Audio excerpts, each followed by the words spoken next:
TV के page पर मैं उमेश श्रीमान आज आपका स्वागत करता हूं। आज हम लोग बात करेंगे झारखंड के विधानसभा के चुनाव को लेकर। जिस तरीके से हजारीबाग और कोडरमा के अंतर्गत एक नया समीकरण देखने को मिला, लेकिन क्या कुछ नया होने जा रहा है? अभी विधानसभाओं के अंतर्गत आज आपकी मुलाकात जो हम लोग ऑडियो पॉडकास्ट के माध्यम से कराएंगे रविशंकर जी से।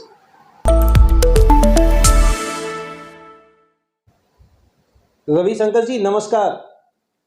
जी नमस्कार। जोहार। जोहार दादा, मैं उमेश व्योम टीवी का एडमिन आपको कॉल कर रहा हूं। थोड़ा 10 मिनट का ऑडियो सेशन आपका चाहिए झारखंड की राजनीति को लेकर। बिल्कुल दादा, स्वीकार है, एकदम करेंगे सेशन आपके साथ। सबसे पहले आपके चैनल, आपके दर्शक को झारखंडी जोहार, क्रांतिकारी जोहार। मैंने बहुत लंबे समय से जेवी केसेस का कवरेज किया है, जिसमें मैंने देखा कि जितने भी इनके उम्मीदवार रहे या समर्थक रहे, उनमें राजनीतिक छवि तो मुझे नहीं झलकती है, लेकिन एक आंदोलनकारी का छवि हमेशा झलका है। तो क्या हम रवि जी को भी यह मान सकते हैं कि एक राजनीतिज्ञ कम और आंदोलनकारी अब ज्यादा दिखें? देखिए, कोई भी इंसान अपनी माँ के पेट से राजनीतिक कार जन्म नहीं लेता है। बिल्कुल। आप आंदोलन करेंगे, सामाजिक मुद्दों को लेकर के, जनहित को मुद्दे को लेकर के संघर्ष करेंगे, जनता की सुख दुख में साथ देंगे, आप राजनीतिक कार परिपक्व हो जाएंगे। बिल्कुल। अच्छा, तो अब बरकट्ठा की हम बात करें, मुझे लग रहा है जो लंबे समय से मैं आपका सोशल मीडिया को मैंने देखा, आपके प्लेटफॉर्म को, जो मुझे समझ में आया, लगा कि कहीं ना कहीं छात्र राजनीति से उठकर अब मुखिया वाले प्लेटफॉर्म को छोड़कर विधायकी की तैयारी में रविशंकर जी लग गए हैं। तो क्या कुछ अपनी तैयारी को आप देख रहे हैं आने वाले 2024 के विधानसभा चुनाव में? देखिए, मैं टाइगर जयराम महतो जी का विचारधारा, जेवी केसेस के विचारधारा को अपने विधानसभा से ही नहीं, पूरे जिले से लेके या टाइगर महोदय के द्वारा जो हमें जिम्मेवारी मिलती है, मैं जन जन तक टाइगर की विचारधारा को कन कन में लाने का प्रयास कर रहा हूं।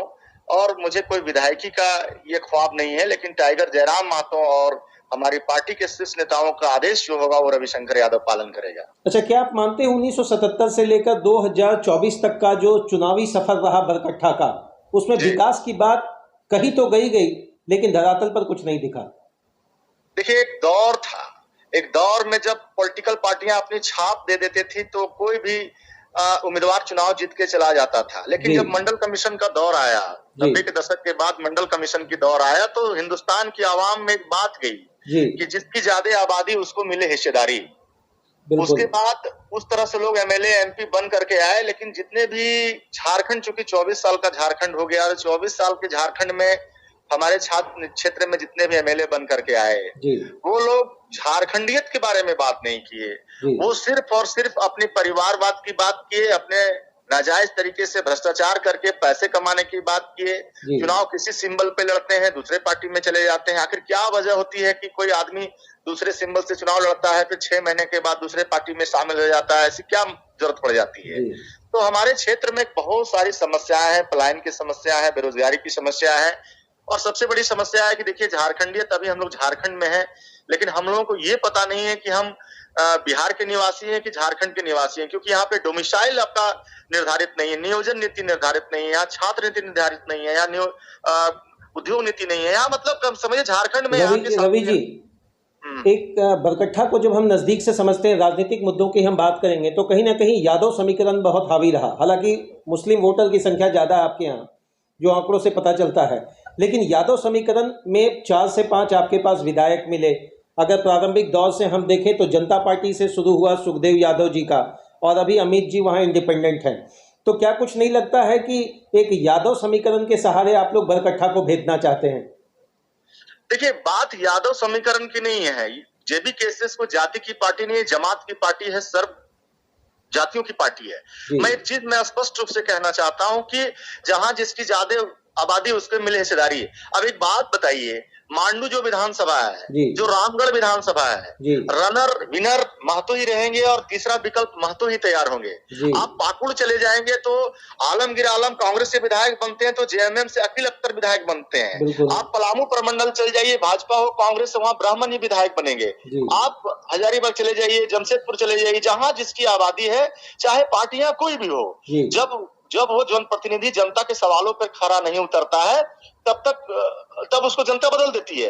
हमारे केंद्रीय अध्यक्ष गिरिडीह से चुनाव लड़े, वहां पर भी महतो ही एमपी थे, सेकंड में रनर रह गए महतो ही, और तीसरा विकल्प हमारे टाइगर भी भविष्य के नेता हो गए। बिल्कुल। उसी प्रकार से अच्छा, थोड़ा हम यहाँ आपको रोकना चाहेंगे। क्या आप लोग अभी भी विकल्प मान रहे हैं या वाकई संकल्प है आपका झारखंड बदलाव को लेकर? मुझे लगता है अगर थर्ड फ्रंट का आपने निर्माण किया और विकल्प की बात करेंगे तो आम जनता तो आपसे ये सवाल करेगी कि कल अगर सीटों की संख्या सुनिश्चित अच्छी नहीं हुई तो आपको तो किसी के साथ मर्ज करना पड़ेगा।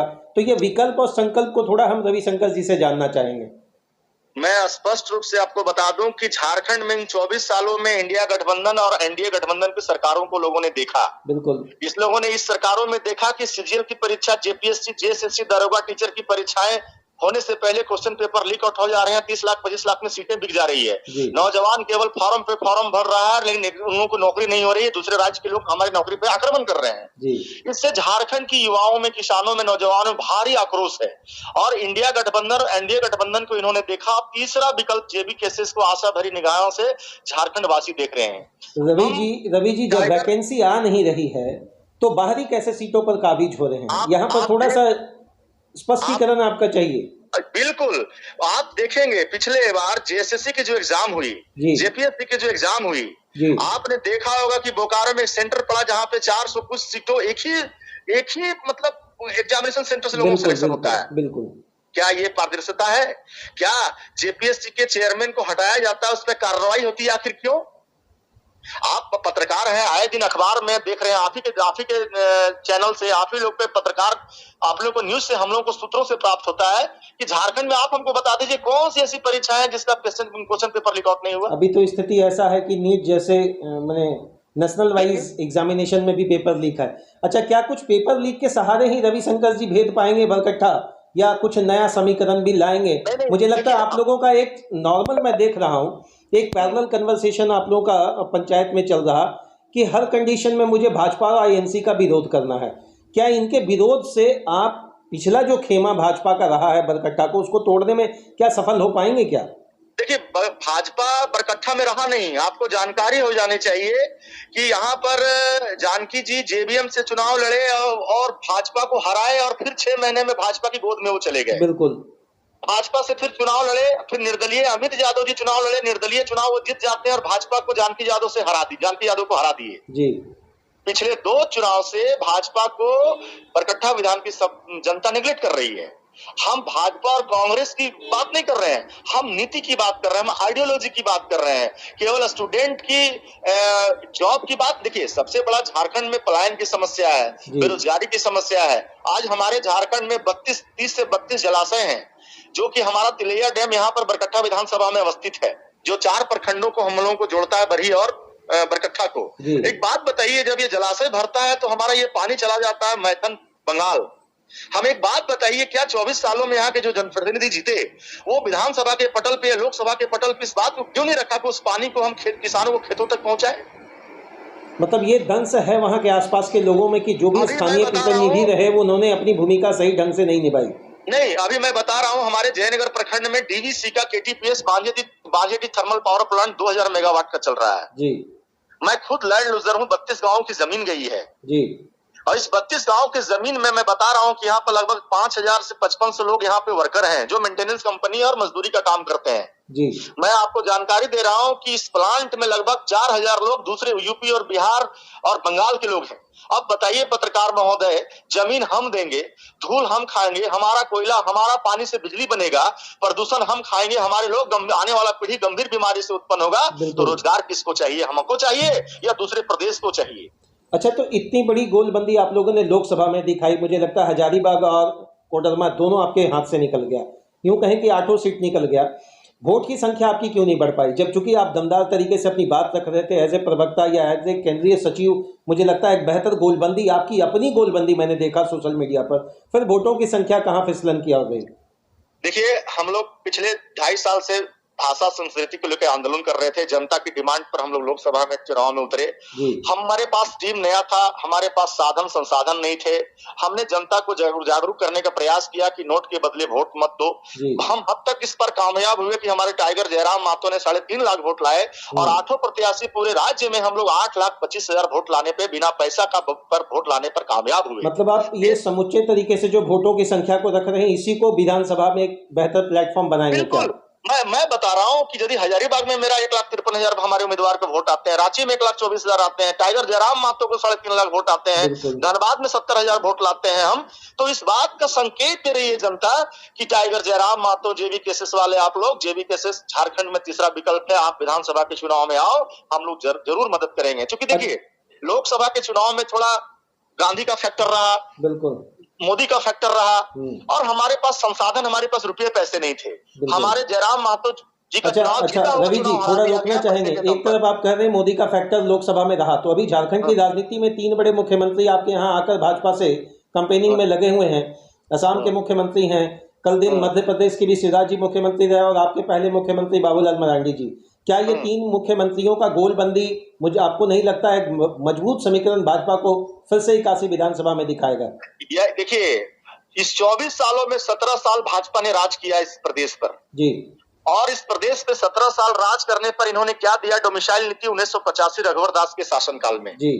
अब एक बात बताइए, बिहार से अलग हुआ हमारा झारखंड, बिहार में भी डोमिसाइल खतियान आधारित लागू है। हम बिहार हमारा बड़ा भाई है, छोटा भाई में हमको हिस्सा भी कम मिला, और डोमिसाइल लागू होने में यहाँ पे नेताओं को दर्द होता है, तकलीफ होता है। क्यों? ये लोगों ने 17 साल में राज किया, और झारखंड में जो प्रदर्शनी है, जो स्थिति को बदल नहीं पाया, झारखंड में जो खनिज संपदा है, वो खनिज संपदा में झारखंडियों को अधिकार नहीं मिला। ये लोग झारखंडियत के लिए नीति नियम कानून नहीं बनाए। इसलिए मैं कहना चाहता हूं कि झारखंड के साथ साथ उत्तराखंड और छत्तीसगढ़ भी अलग हुए। आपने कभी डोमिसाइल, नियोजन नीति, उद्योग नीति, छात्र नीति के मामले पर उत्तराखंड और छत्तीसगढ़ में आपने आंदोलन नहीं देखा होगा। अच्छा, हम बरकट्ठा की बात करें रवि जी, तो बरकट्ठा में जो लंबा समय से विधायकी क्षेत्र रहा, वो तो आपके अपने लोकल ही रहे, भले वो भाजपा से रहे, आईएनसी से रहे, सीपीआई से रहे, जिससे भी रहे, लेकिन वो थे तो स्थानीय। फिर कहां फिसलन रही उन लोगों की तरफ से? मैं मानता हूं ये खतियानी थे, ये लोकल थे जी। तो लोकल, देखिए एक बात मैं स्पष्ट कह दूं कि यदि लोकल आदमी भी हमारा बीजेपी या कांग्रेस या किसी भी पार्टी से एमएलए हो, और वो टिकट तो पार्टियां देती है लेकिन चुनाव जनता जितवाती है, और आप जनता के लिए नियम नीति कानून विधानसभा में जाकर के आपने आवाज नहीं उठा करके नीति नियम कानून नहीं बनाया, तो ये लोग क्या कहते हैं कि हम लोग यदि नीति नियम के बारे में बोलेंगे तो भाजपा या कांग्रेस के जो भी विधायक हैं कहते हैं मेरा टिकट काट देगा, हम पार्टी के प्रोटोकॉल से ऊपर बात नहीं कर सकते हैं। मतलब स्थानीय मुद्दे वहां गौन हो जाते हैं। जनता ने आपको वोट दे करके बनाया, तो जनता सर्वोपरि है, जनता आपका मालिक है, और जनता के लिए आप नियम नीति कानून नहीं बनाए तो उसको भी जनता, झारखंड की जनता, बरकट्ठा की जनता बैकआउट करने के लिए तैयार है। अच्छा, बरकट्ठा में आप मान रहे हैं कि तकरीबन 18% से ऊपर मुस्लिम का समीकरण है, अल्पसंख्यकों का, और अगर पिछला वोट देखते हैं तो MIM के तरफ से मोहम्मद अशरफ अंसारी जी को भी तकरीबन 18,000 प्लस वोट आया। तो क्या कुछ आप ये नहीं मानते हैं कि मुस्लिम समीकरण को अगर आप भेद नहीं पाते हैं तो ये 20-22 हजार का वोट फिर इस बार आपके हाथ से फिसल सकता है? देखिए, मैं स्पष्ट रूप से कह रहा हूं कि बरकट्ठा विधानसभा यादव बहुल क्षेत्र है जी। मेरे पास आंकड़े हैं जी। 1,20,000 यादव का वोट है, 60,000 मुस्लिम भाई का वोट है, 60,000 शेड्यूल कास्ट के वोट है, बाकी और भी सारे 3,75,000 वोट है, बाकी सारे समुदाय के वोट है। और हम कह रहे हैं कि मुसलमानों ने तो यहाँ पे कहा जाता है बरकट्ठा विधानसभा में चचा भतीजा का राज। मुस्लिम भाइयों ने देखा कि जेबीएम से जब आदरणीय जानकी जी चुनाव जीत करके गए, उस समय माइनॉरिटी वर्ग और पिछड़ा वर्ग, दलित वर्गों ने, बहुत तबका लोगों ने वोट दिया, और वो 6 महीने में भाजपा के गोद में जाकर के वोट को बेच दिए। बिल्कुल। अमित यादव भाजपा से लड़ रहे थे तो उनको तो मुस्लिम वर्ग का वोट नहीं जाता था, क्योंकि मैं डंक की चोट पे बात करता हूँ, मैं खुला बात करता हूँ, क्योंकि जेबी कैसेट वाले हैं हम लोग। मुस्लिम भाइयों ने देखा कि दोनों आरएसएस, दोनों भाजपा, तो उन्होंने क्या किया कि दोनों को रिजेक्ट किया, और वहां पे तीसरा विकल्प कोई नहीं था, इसलिए उन्होंने ओवैसी को वोट दिया, उनकी पार्टी को। आज जेबी केसेस यहाँ पर विकल्प बन चुकी है।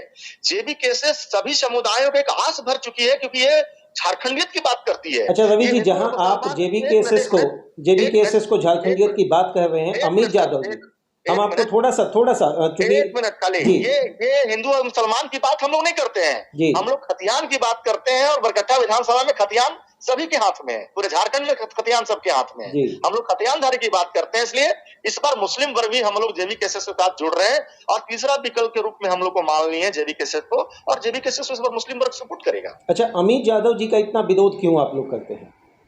हम नहीं करते हैं, आम जनता कह रही है। आम जनता कह रही है कि विरासत में और अनुकंपा के नाम पर आपको विधायकी मिला, आप बरकट्ठा विधानसभा का जननायक नहीं बन पाए। तो ऐसा नहीं लग रहा कि केवल एंटी इनकम्बेंसी के फॉर्मेट पे आप लोग चल रहे हैं? नहीं, हम लोग मुद्दे की राजनीति करते हैं, हम लोग मुद्दे की बात करते हैं। फिर अच्छा, मुद्दे की राजनीति करते हैं रवि जी, तो डीवीसी का विरोध क्यों? डीवीसी का विरोध कहाँ हो रहा है? हम प्लांट के लिए जमीन दिए, हम 1500 एकड़ जमीन दिए, हम अधिग्रहण के तरीके से हुआ होगा ना, डीवीसी तो कब्जा नहीं की होगी आपकी जमीन पर। कब्जा नहीं की, डीवीसी को मैंने जमीन दिया। जब जमीन दिया तो यहाँ पे जो रोजगार के अवसर जो प्रत्यक्ष और अप्रत्यक्ष रूप में है, तो जमीन हमारी तो रोजगार भी हमारे बेटे और हमारे बाल बच्चे हमारे क्षेत्र के लोगों को मिलेगा ना। वो कहाँ जाएंगे? बिल्कुल, ये मांग आपका हम मानते हैं। अच्छा, तो क्या हम मान लें कि रवि जी के आने से बरकट्ठा में बहुत ज्यादा कुछ परिवर्तन दिखने जा रहा क्या 2024 में? क्या सर? रवि जी के आने के बाद 2024 की राजनीति में क्या बरकट्ठा में कुछ नया दिखने जा रहा है क्या? देखिए, मैं अपने आप को उम्मीदवार नहीं मानता हूं, क्योंकि हमारे केंद्रीय अध्यक्ष का मुहर नहीं लगा है जी। लेकिन इतना मैं मानता हूं कि मैं पूरे बरकट्ठा विधानसभा क्षेत्र में आम जनता के पास टाइगर की विचारधारा को लेकर जा रहा हूं, और बरकट्ठा की जनता आशा भरी निगाह से देख रही है जेबी केसेस को, कि यदि झारखंड में या बरकट्ठा में कोई बदलाव कर सकता है, बरकट्ठा की आवाजों को झारखंड के विधानसभा पर रख सकता है पटल पर, तो वो जेबी केसेस का ही विधायक रख सकता है। ये चाचा भतीजा, अभी बरकट्ठा में एक नारा चल रहा है, चाचा भतीजा हटाओ, बरकट्ठा विधानसभा बचाओ। अच्छा, ये बताइए, बरकट्ठा के अंतर्गत इंडस्ट्री या फैक्ट्री को आप लोग स्थापित होने देंगे या चलने देंगे या नहीं चलने देंगे? हम लोग पूंजीवाद के खिलाफ नहीं है। हम चाहते हैं हमारे औद्योगिक इंडस्ट्री लगे, हमारे यहाँ इंडस्ट्री लगे, फैक्ट्रियां लगे, लेकिन यदि हम जमीन दें तो हमारे लोग को भी वहां पे नौकरियां, रोजगार मिले। आप आरएनआर सीएसआर के तहत में जो काम करने पड़ते हैं शिक्षा स्वास्थ्य के क्षेत्र में, वो भी काम आपको करना पड़ेगा। हमारे जमीन हमारा रहेगा, कोयला पानी हमारा रहेगा, सारे संसाधन हमारे रहेंगे। हमारे यहाँ करके आप करोड़ों रुपया कमा रहे हैं, तो विस्थापन नीति और पुनर्वास नीति के तहत जो भारत सरकार का कानून है, उस कानून को फॉलो करते हुए हमारे यहाँ डेवलपमेंट का भी काम करना होगा, हमको रोजगार से भी जुड़ना होगा। आप मानते हैं कि हर हाल में इंडस्ट्री का सेटअप के बिना किसी भी क्षेत्र का पूर्ण विकास संभव नहीं है, ये आप मान रहे हैं कि नहीं?